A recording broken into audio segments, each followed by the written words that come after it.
स्वादअनुसार कतिको खानुहुन्छ। पिरो चाहिँ अघि नै हर्दी खुर्सानी राखेको भएर हल्का राखेको थियो। कागती मैले एउटा युज गरेँ भने रस थियो एकदमै।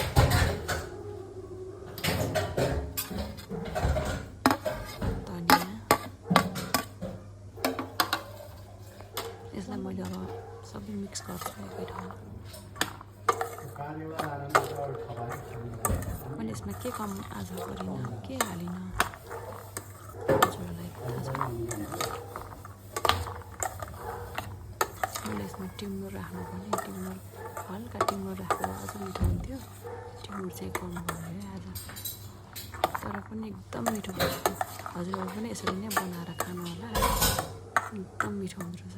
हरियो मकैलाई सिटी लगाएर साँधेर खाँदाखेरि एकदम मिठो हुन्छ।